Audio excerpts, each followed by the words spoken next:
Hi guys, welcome back to my YouTube channel. 29th ఏమో finger prints ఉండే కోల్కతాలో, and July 1st వచ్చేసి నా వీసా ఇంటర్వ్యూ ఉండే హైదరాబాద్. 6:30కి హైదరాబాద్ నుంచి కోల్కతాకి ఫ్లైట్ ఉండే. సో నేను కల్లా వెళ్ళిపోయాను, 5 కల్లా బోర్డింగ్ పాయింట్లో ఉన్నాను. సో అక్కడ చూస్తేనేమో ఫ్లైట్ డిలే అవుతుంది. 6:30 అవ్వాల్సిన ఫ్లైట్ 7 అయింది, అయినా రాలేదు. వెళ్ళి అందరూ ఫైట్ అంతా జరుగుతుంది.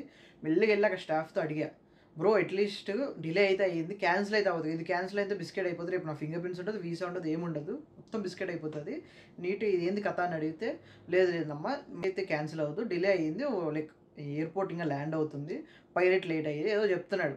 సరే వెయిట్ చేసిన 6:30 ఫ్లైట్ నైట్ 9:30కి స్టార్ట్ అయింది. 9:30కి స్టార్ట్ అయిన ఫ్లైట్ కోల్కతాలో 11కి దింపింది. 11కి దింపితే నేను 12 o'clockకి నా రూమ్ ఒకటి బుక్ చేసుకుంటే, ఫింగర్ ప్రింట్స్ నుంచి కొంచెం దూరం 15 minutes నుండి ఒక హోటల్ ఉంటే ఆ హోటల్ తీసుకున్నాను. 1000 రూపీస్ పర్ నైట్ పడింది. ఏసీ చిల్లుగా, అక్కడే ఫుడ్ కూడా నాట్ అలౌడ్, ఫుడ్ కూడా లేదు ఆ టైంకి. సో ఏదో చిప్స్ అవి తినేసి పడుకున్నా. సో నెక్స్ట్ డే ఫింగర్ ప్రింట్స్కి వెళ్ళా. ఫింగర్ ప్రింట్స్ కోల్కతాలో వెదర్ ఉంది, ఎంత దారుణంగా ఉందంటే మొత్తం చెమట. మనం కలిసినా మన తెలుగుడే అంటున్నాడు, హాయ్ చెప్పినా మంచిగా మస్తు వాళ్ళతో కొంచెం చిల్ అయ్యాక 12:30కి నన్ను పిలిచిన లోపలికి. లైక్ 12:30 స్లాట్స్ రండి అని చెప్తే అందరూ వెళ్తాం. మన DS 160 సర్వీస్ ఫీజు, పాస్పోర్ట్ పట్టుకొని నించోమంటారు. లైన్లో నించొని చెక్ చేస్తారు, పాస్పోర్ట్ అని చెక్ చేసి లోపల పంపిస్తారు. లోపల పంపించాక క్యూ ఉంటుంది. అక్కడ వీసా లైక్ ఆఫీసర్ ఉంటాడు. సేమ్ మన వీసా ఇంటర్వ్యూ లెక్కన ఒక మిర్రర్ ఉంటుంది. మిర్రర్ అటు సైడ్ ఏమో ఆఫీసర్, ఇటు సైడ్ మనం కూర్చుంటాం. సో నన్ను పిలిచిండ్రు, వెళ్ళాను. లైక్ ఒక ఫామ్ ఉంటుంది అక్కడ పక్కన, like read in your mind అన్నారు. అండ్ నీ వీసా ఎప్పుడుందని చెప్తారు. చెప్పాక లైక్ మన ఫోటో తీసుకుంటారు. So this photo is very important. నీ లైక్ వీసా ఆఫీసర్ టైప్ చేసి ఇదే ఫోటో చూస్తాడు, అండ్ స్టాంప్ అప్పుడు కూడా ఇదే ఫోటో వస్తుంది.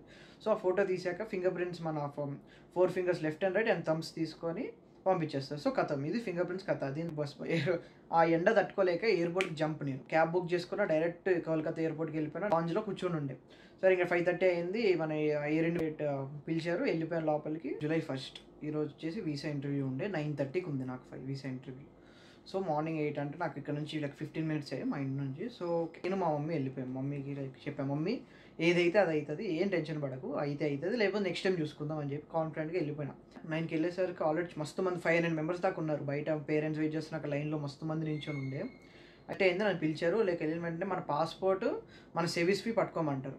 ఆ రెండు చెక్ చేస్తారు. లోపలికి ఇంకా ఉండదు, ఇంకా బయట నించుంటాం. బయట బయటనే ఒక 2 lines ఉంటాయి, ఎన్ షేప్లో ఉంటుంది. సరే అమ్మ బయట వాళ్ళకి లోపలికి వెళ్ళిపోతే అయిపోతుందా అంటే, అది లోపలికి వెళ్ళి అవన్నీ స్కాన్ చేస్తారు. మన ఎయిర్పోర్ట్ ఎట్లా చెక్ చేస్తారు అట్లా చెక్ చేస్తారు. అయితే కొంతమంది లెదర్ బూట్స్ వేసుకున్న కూడా, కొంతమంది లెదర్ షూస్ వేసుకున్న, లెదర్ బూట్స్ వేసుకున్న తీసి ట్రైలో పెట్టి చెక్ చేపిస్తున్నారు. సో ఏమైనా డౌట్ వస్తే మళ్ళీ పక్కన ఆపి స్క్రీనింగ్ చేసి లోపలికి పంపిస్తున్నారు. సో మళ్ళీ నెక్స్ట్ కిలోకి యాడ్ అయ్యేసరికి అది ఒక పెద్ద జెడ్ షేప్లో పైకి అప్ వెళ్ళేటట్టు ఉంది. అక్కడ చూస్తే ఎండలో నించోబెడుతూ ఉన్నారు మనల్ని. ఇప్పటికి ఆల్రెడీ ఒక 1.5 hour అయిపోయింది. లోపలికి వెళ్తేనా అయిపోతుంది అనుకుంటే అలా వెయిట్ చేస్తూ పక్కనే వాష్రూమ్స్ ఉంటాయి. వాష్రూమ్ కూడా ఒకసారి వెళ్ళేసి ఫేస్ వాష్ చేసుకుని వచ్చేసినాం. ఫేస్ వాష్ చేసి అదే లైన్లో నించున్నాం. అట్లా కొంచెం తెలుగు వాళ్ళు ఉంటే మస్తు మాట్లాడుకున్నాం. ఇట్లా టెన్షన్ పడుతుంది ఇది అనుకోండి, లైక్ అడిగినాం ఏ కాలేజు ఇది అందరూ మాట్లాడుకుంటుండే. ఇంకా లోపలికి పిలిచిండు. లోపల సరే ఇంతవరకు ఇది లైను. ఇంకా లోపలికి వెళ్ళినామంటే లోపల చూస్తే 4 lines ఉన్నాయి జిగ్జాగ్లో. అరే ఇదేంట్రా ఇంత లైన్ ఉంది, ఎప్పుడు వెళ్తుంది, ఏంది కథ అనుకుంటూ చూస్తూ ఉన్నాం. అప్పటికి ఆల్రెడీ కొంతమంది వాయిస్ వినపడుతున్నాయి, రిజెక్ట్స్ వినపడుతున్నాయి.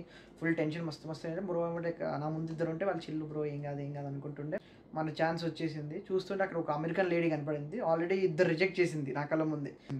అదే లైన్లోకి పంపించిండు. ఇంకా స్టార్ట్ అయింది నాకు tension.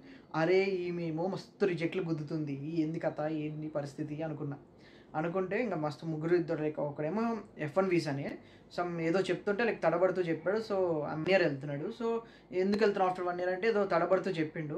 Put your left hand fingers, I'm rejecting your visa అన్నాడు. ఓ లెఫ్ట్ హ్యాండ్ పెడితే రిజెక్ట్ ఏమో అనుకున్నా. సరే అని చెప్పి నెక్స్ట్ ఆమె వచ్చేసి H1B అయితే తను ఏదో చెప్పింది, మస్తు ట్రై చేసి చెప్పింది మస్తు. అంటే హిందీ ట్రాన్స్లేటర్ బాగా కష్టపడి చెప్పింది. తనను కూడా మళ్ళీ ఇక్కడ లెఫ్ట్ అయితే ఇక్కడ రైట్ పెట్టింది. రైట్ పెట్టి మళ్ళీ రిజెక్ట్ చేసింది. అరే ఇదేంద్రా, లెఫ్ట్ పెట్టిన రిజెక్ట్, రైట్ పెట్టిన రిజెక్ట్, ఇదేంది కథ నాకు అర్థం కావట్లే అంటే నన్ను ఇంకా పిలిచి okay pass you right and passport అన్నది.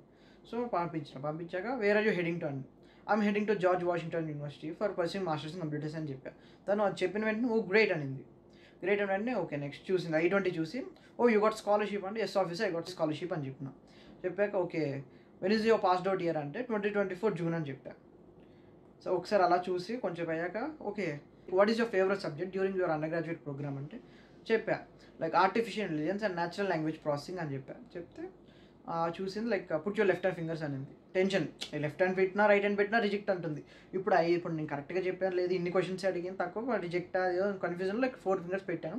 ఐయామ్ అప్రూవింగ్ యువర్ వీసా అని చెప్పి నవ్వుతూ లైక్ ఒక కార్డ్ ఇచ్చి పంపించేసింది. అరే! ఇంకా ఆ టైంలో ఇంకా కన్‌ఫ్యూజన్‌లో ఉన్నా. ఇది అయిపోయిందా? అవ్వలేదా? పాస్‌పోర్ట్ అయితే తీసేసుకున్నారు. నా చేతిలో పాస్‌పోర్ట్ ఉందా? లేదా? అని వెతుకుతున్నా. అయిపోయింది. మస్తు ఖుషీలో బయటకొచ్చిన. ఓకే. వీసా యాక్సెప్ట్ అయిపోయింది. చిల్ అనుకుంటూ వచ్చేసి మమ్మీకి చెప్పా. మమ్మీ వీసా అయిపోయిందంటే మమ్మీ ఫుల్ ఖుష్, హ్యాపీ, చిల్లింగ్. అప్పుడు వాటర్ తాగింది మా మమ్మీ. అంతవరకు టెన్షన్ ఫుల్. నాకన్నా మన పేరెంట్స్‌కే ఎక్కువ టెన్షన్ ఉంటుంది మనకన్నా. సో అక్కడికి వెళ్ళాక ఒక నలుగురు అంకుల్స్ వచ్చి ఎట్లా జరిగింది బాబు, ఏ టైం స్లాట్ 9:15 కూడా ఇప్పుడైనా, 10:40 కూడా ఇప్పుడైనా అని అడుగుతున్నాను. అంకుల్ కొంచెం లేట్ అవుతుంది, చాలా మంది ఉన్నారు, జనాలు ఎక్కువ ఉండే ఈరోజు, అందుకని లేట్ అవుతుంది అని చెప్పి బాగానే. ఇప్పుడు నీకేం అడిగారంటే ఇట్లా ఇట్లా అడిగారంటే ఓ నైస్ అయిపోయింది కంగ్రాచులేషన్స్ అని చెప్పి మంచిగా పంపించేసిండ్రు. అండ్ అందరికి అదే టెన్షన్. ఇంకా లైక్ ఈ కాలేజ్కి ఎలా ఉంటుంది, ఆ కాలేజ్కి ఎలా ఉందంటే నేను చెప్తున్నా లైక్ అంకుల్ కాలేజ్ బాగుంది, లైక్ అందరూ బాగా చెప్తే చాలు, కాన్ఫిడెన్స్ ఉందా లేదా చెక్ చేస్తారు, మాట తడబడుతుందో లేదా చెక్ చేస్తున్నారు అంతే, వీసా అందరికి మంచిగా చెప్తే అయిపోతుంది, బాగానే ఇస్తున్నారు అని చెప్పి వచ్చేసినాం. వీసా అయిపోయింది. డాడీకి కాల్ చేసిన, ఇంకా మా అత్త మామ అందరికి కాల్ చేసి వీసా అయిపోయింది అందరికి షాక్ ఇచ్చిన, ఎవరికి చెప్పలేదు. యాక్చువల్ ఏమైందంటే due to some technical error నాది నెంబర్ మారిపోయింది. సో రేపు ఢిల్లీకి వెళ్తున్నానగా లైక్ June 4th నా ఇంటర్వ్యూ ఉండే యాక్చువల్ ముందుది. నెంబర్ మారిపోయిందని ఒకటి చెప్పిండు. అడి అమ్మ ఇప్పుడు DS-160 మారిపోయింది. వాడికి చెప్పిన, బ్రో ఇట్లా మీ సైడ్ నుంచే గ్లిచ్ ఉంది, నేను DS-160 నాకు చేంజ్ అవ్వలేదు, నేనేం చేయలేదు అంటే, బ్రో అది ఇది కాదు, మీకు కొత్త స్లాట్ బుక్ చేసుకొని వాళ్ళు కంప్లైంట్ కూడా రైజ్ చేసినా ఏం పట్టించుకోలేదు, బుక్క కూడా పట్టించుకోలేదు. కొత్త స్లాట్ బుక్ చేసుకోండి అంటే మొత్తం బ్యాక్ అయిపోయినా. ఎందుకంటే స్లాట్స్ ఆల్రెడీ ఫుల్ బల్క్లో వదిలేసిండ్రు. నాకేంది దొరకట్లే. మస్తు వేరే వాళ్ళు చేసే వాళ్ళు కూడా ఉంటారు కదా బ్రోకర్స్, వాళ్ళు కూడా ఇచ్చిన, వాళ్ళు కూడా చేతులు ఎత్తేసారు, బ్రో ఇవ్వట్లే చాలా కష్టపడుతున్నా అని చెప్తే, అమ్మ ఇదంతా అని చెప్పి ఇది ఒక పెద్ద స్టోరీ, దాన్ని చెప్తా మళ్ళీ నెక్స్ట్ టైం. ఓకేనా?